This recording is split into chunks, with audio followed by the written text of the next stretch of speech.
So as we move along with these many projects, new projects, completing some old projects, these successes that we're having here in the city of Lakeport, we need to do our due diligence as city officials, as elected officials, to make sure that we are preparing the environment here in Lakeport to support these very successes we have. And a few ways we are doing that. One is our LEADAC group, and that's the Lakeport Economic Development Advisory Committee.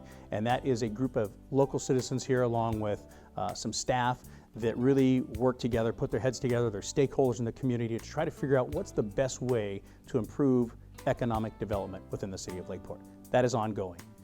Second, we have a regional economic development program that we work with the county. And these are all the stakeholders in the county, business leaders, business owners, small to large, elected officials, staff from county, both cities, really coming together, utilizing consultants to try to figure out how to best utilize our beautiful gem here in Lake County, of course the lake itself, but how do we attract those outside businesses? How do we attract those businesses to come to Lake County? Of course, that is attracting visitors. So it's really one large family that works together to better our community. And of course, we have two cities. Love the city of Lakeport, but in reality, we are all Lake Countyans. It's one giant community, and we need to take that togetherness and really push all of the citizens of Lake County forward. So those are some very important items to help us really let the citizens know that these successes aren't just going to be a one-time deal. We're going to compound them, we're going to repeat them, and this group of folks that have gotten together are working to make that happen. So of course, this wasn't a normal budget year, 2015. As most of the United States knows, and I'm sure worldwide, Lake County was hit with a major fire season and two really large fires, and the third largest in California's history, of course, the Valley Fire. And the impact that it had on this county, has now been estimated at over $1 billion, and many feel that that's still low. And here in the city of Lakeport, we were extremely unfortunate not to have the fire touch our city, not directly, but it did in many other ways. The main base of operations for CAL FIRE was at our Lake County Fairgrounds here inside the city. And our city's population is roughly 5,000. It nearly doubled in a 2-week period with almost 5,000 fire personnel. It really impacted our citizens. Hundreds and hundreds of fire trucks in our town. Our fairgrounds was a small city in itself. Our city really stepped forward.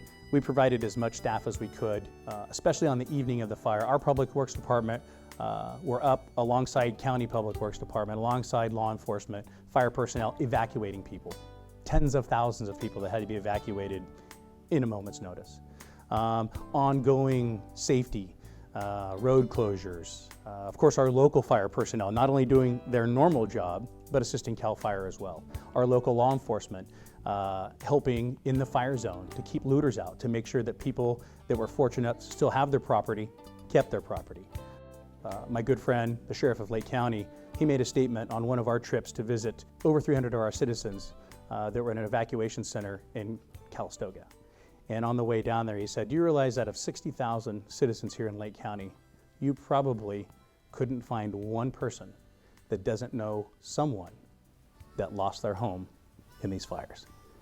And with having such a large disaster event here in the county, it allows municipalities to take a step back, look in the mirror, and make sure that they're doing everything they can internally to protect our citizens should ever an event or a similar event happen here to the city.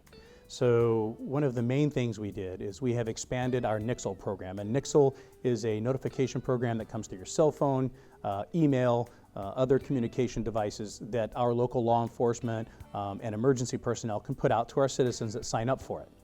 And that's one small step that exists. And what we've done is we've expanded that to what's called NIXL 360. And what that will allow us to do is reverse 911 to both cell phones and landlines. It'll also allow us to, in a FEMA-sized disaster or a California OES disaster, we can actually broadcast an emergency message to anyone with a smartphone that has their emergency messaging component turned on, whether or not they're signed up for any emergency service, if they're within the jurisdiction of the city. And that could be most important for fire, flood. I mean, it's whatever may present itself. So we felt that was a very huge step to help protect our citizens here inside the city of Lakeport, because when that fire rolled in, there wasn't time to do anything but get out with your life. So we want to make sure that if an event like that ever hits here, that we can get that message to as many citizens as possible. So as we move through the end of my term as mayor, and it was a very tough couple last months, coming out of the fires and then coming into the holidays. We really looked beyond all of ourselves individually. We became one big family of Lake County to help Lake County. We all became family members. It was one giant holiday table. I work with a lot of elected officials through the League of California Cities. I see how big cities, small cities work, other areas, and I really believe that the working team of elected officials and community leaders that have really come together right now and will continue forward will be pretty hard to beat in any state. So I'm pretty proud of that, and I'm very excited for 2016, the next 5 years, the next 20 years, because I'll be here for it.